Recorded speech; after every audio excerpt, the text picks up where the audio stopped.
Talking about money shouldn't feel like a courtroom meltdown or the prequel to an argument.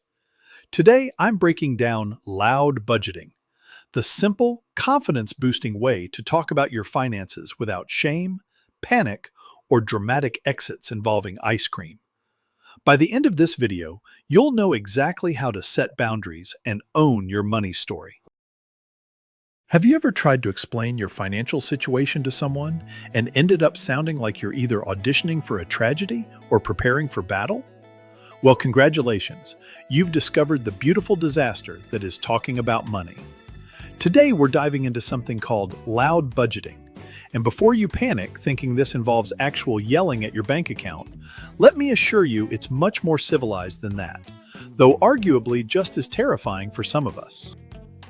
I'm about to share why being loud about your budget might be the financial game changer you never knew you needed. Plus, some painfully relatable stories about my own money conversations that went spectacularly wrong.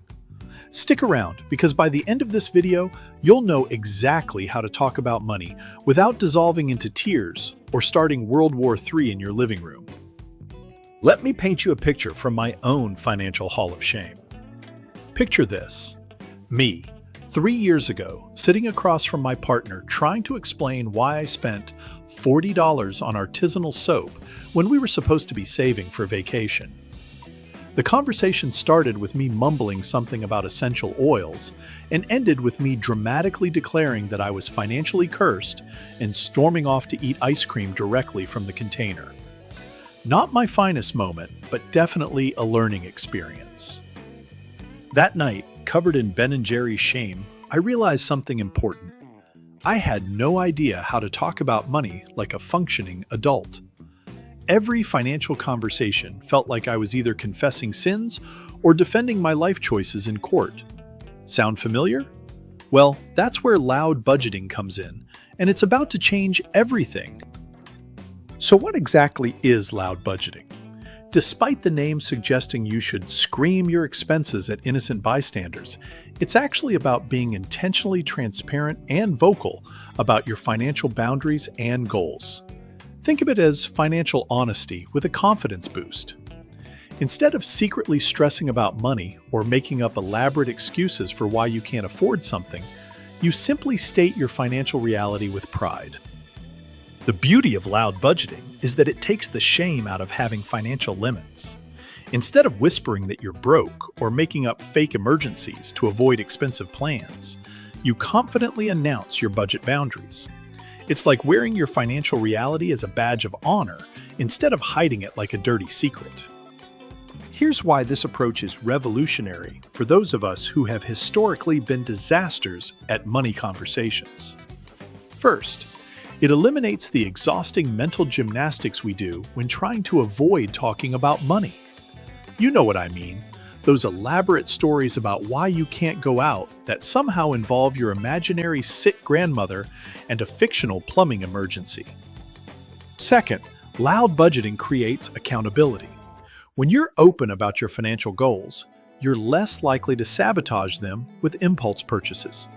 It's harder to justify buying another houseplant when you've publicly declared you're saving for an emergency fund. Trust me, I learned this the hard way after announcing my savings goals and then immediately being tempted by a $50 succulent that I definitely didn't need. But here's where it gets really interesting. Loud budgeting isn't just about saying no to things. It's about reframing your entire relationship with money conversations. Instead of viewing budget discussions as confrontational, you start seeing them as collaborative planning sessions.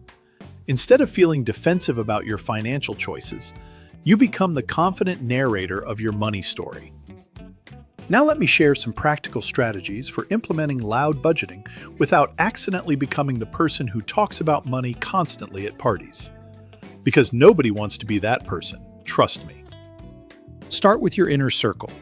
Practice being transparent about your financial goals with people you trust most. This might sound like telling your best friend that you're prioritizing debt payoff this year, so you'll be choosing more affordable hangout options. Notice how this feels different from making excuses or lying about your situation. When it comes to partners or family members, Loud budgeting means having regular, scheduled money conversations, instead of avoiding the topic until crisis strikes. Set aside time monthly to discuss goals, review spending, and make plans together. The key is approaching these conversations as a team, working towards shared objectives, rather than adversaries fighting over resources. For those unavoidable social situations where money comes up, loud budgeting gives you ready-made responses that are honest but not overly detailed. Instead of elaborate excuses, you simply say something like, "That sounds fun, but it's not in my budget right now. Can we do something else instead?" The confidence in this response often surprises people and frequently leads to more inclusive planning. Here's something crucial I learned through trial and error. Loud budgeting works best when you focus on your values and goals rather than just restrictions. Instead of saying you can't afford something, explain what you're choosing to prioritize instead. This reframes the conversation from scarcity to intentionality.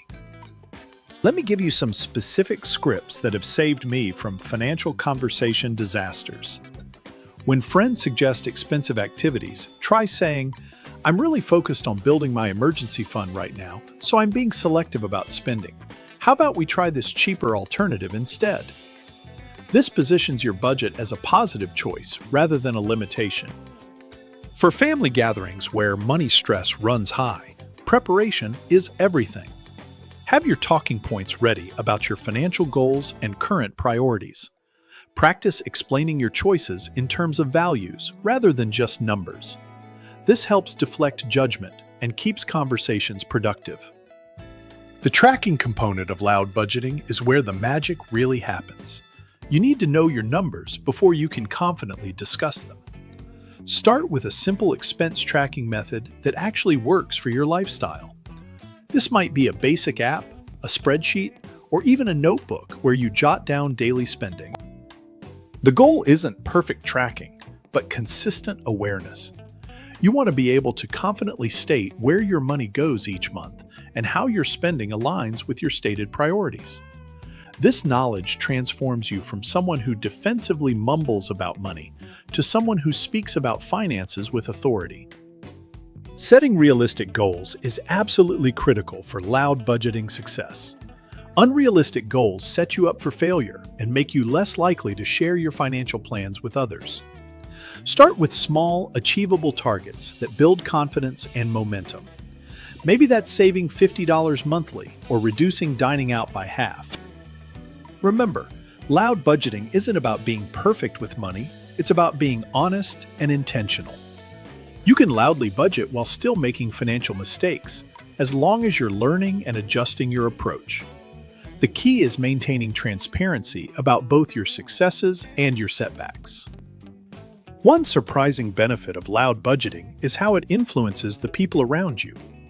When you're open about your financial boundaries and goals, you often inspire others to examine their own money habits. You might discover that friends are relieved to have permission to choose less expensive activities, or that family members appreciate your honesty about financial stress. Here's a reality check, though. Not everyone will respond positively to your loud budgeting approach initially. Some people might push back against your new financial boundaries, or try to pressure you into old spending patterns. This is actually valuable information about which relationships support your growth and which ones might need adjustment. The emotional component of loud budgeting cannot be ignored. Money conversations trigger deep feelings about worth, security, and social belonging. Expect some discomfort as you develop new communication patterns. The anxiety you feel when first stating your budget boundaries is normal and will decrease with practice.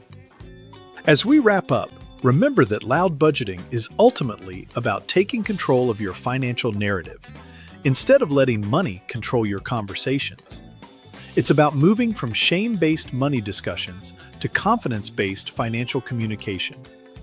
You're not just changing how you talk about money, you're changing your entire relationship with financial decision-making. Start small, be patient with yourself, and remember that every expert was once a beginner who felt completely overwhelmed by money conversations. Your future financially confident self will thank you for taking these first brave steps toward loud budgeting. What's one money conversation you've been avoiding that could benefit from the loud budgeting approach? Drop your thoughts in the comments below, and let's support each other in this journey toward financial honesty. And if this video helped you rethink money conversations, consider subscribing for more practical financial advice that doesn't require a business degree to understand. If this video opened your eyes to what's possible with your money, then don't stop here. Tap the video on your screen and I'll walk you through it step by step.